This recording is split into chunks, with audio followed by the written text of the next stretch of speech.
भगवान शिव का नारद जी के द्वारा सब देवताओं को निमंत्रण दिलाना, सबका आगमन तथा शिव का मंगलचार एवं ग्रह पूजन आदि करके कैलाश से बाहर निकलना।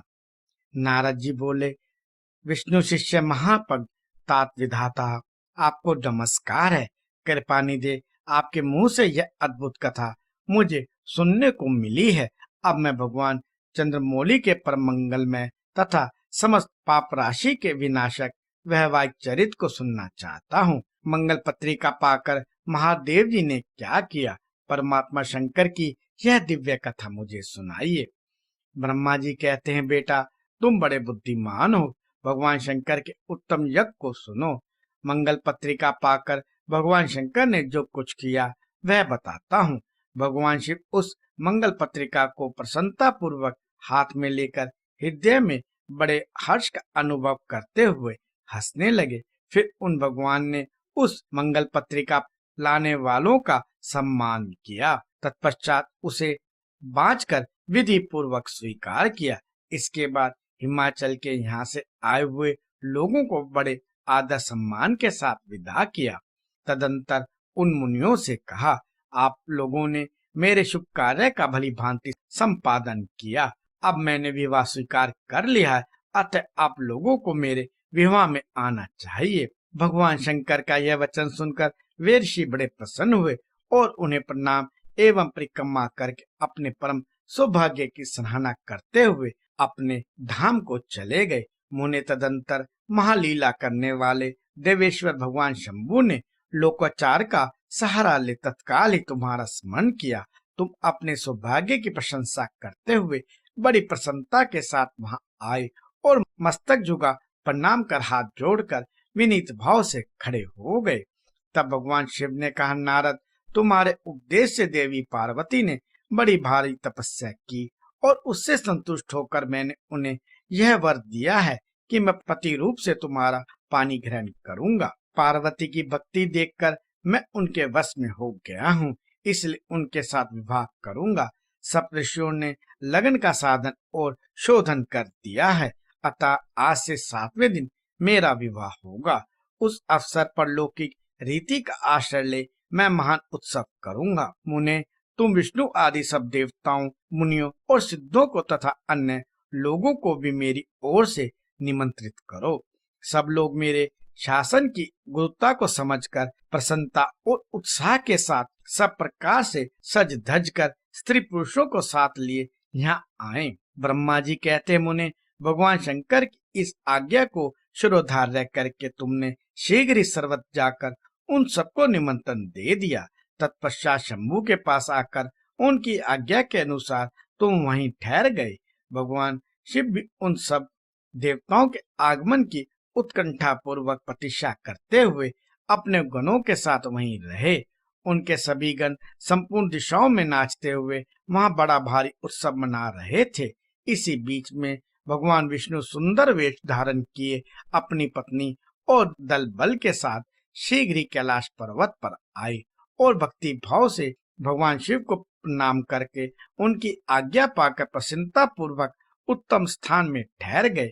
इसी प्रकार मैं अपने गणों के साथ स्वतंत्रता पूर्वक शीघ्र ही कैलाश गया और भगवान शंभू को प्रणाम करके अपने सेवकों सहित सानंद वहां ठहरा।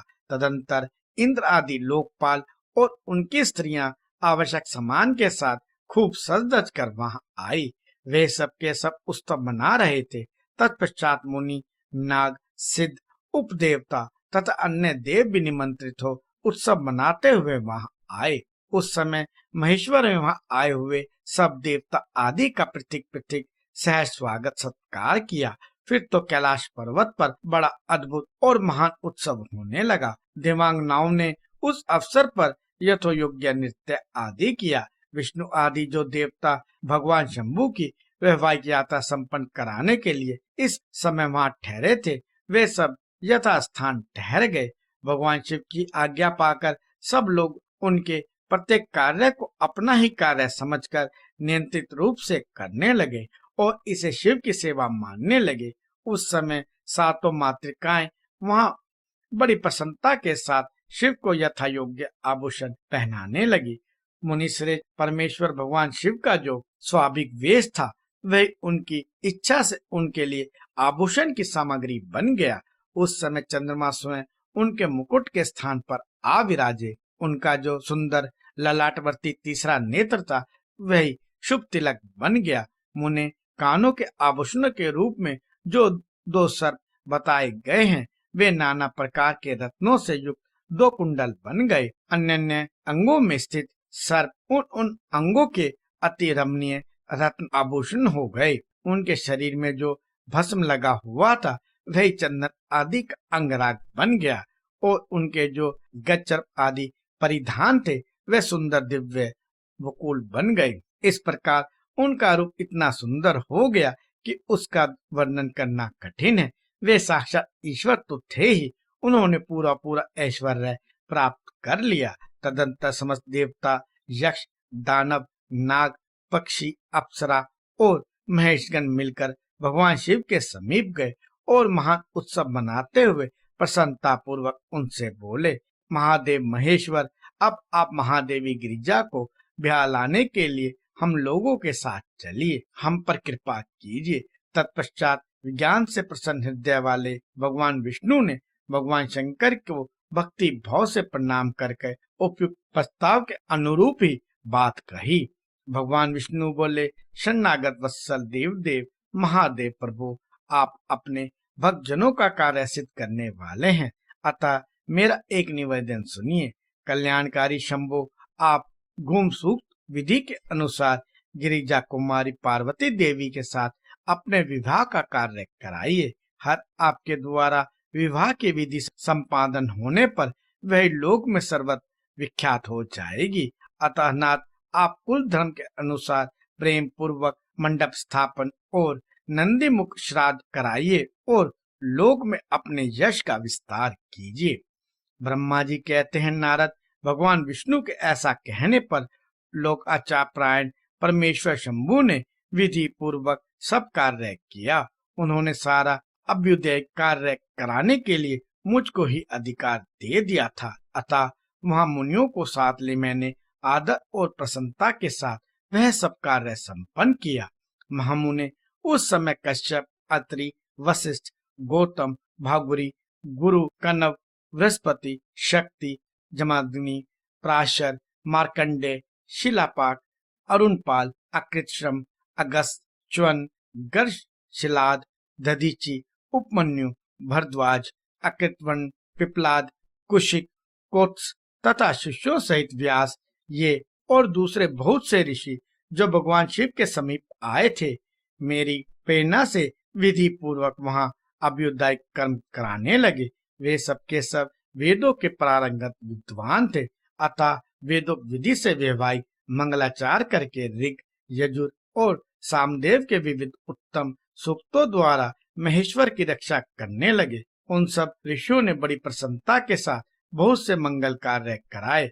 मेरी और शंभु की प्रेरणा से उन्होंने विघ्नों की शांति के लिए प्रीति पूर्वक ग्रहों का और समस्त मंडलवर्ती देवताओं का पूजन किया। वह सब लौकिक वैदिक कर्म यथोचित रीति से करके भगवान शिव बहुत संतुष्ट हुए और उन्होंने प्रसन्नता पूर्वक ब्राह्मणों को प्रणाम किया। तदंतर वे सर्वेश्वर महादेव देवता और ब्राह्मणों को आगे करके उस गिरिश्रेष्ठ कैलाश से हर्ष पूर्वक निकले। कैलाश से बाहर जाकर देवताओं और ब्राह्मणों के साथ भगवान शंभु, जो नाना प्रकार के लीला करने वाले हैं, स्नानद खड़े हो गए। उस समय वहां महेश्वर के संतोष के लिए देवता आदि ने मिलकर बहुत बड़ा उत्सव मनाया। बाजे बजे और गान और नृत्य हुए।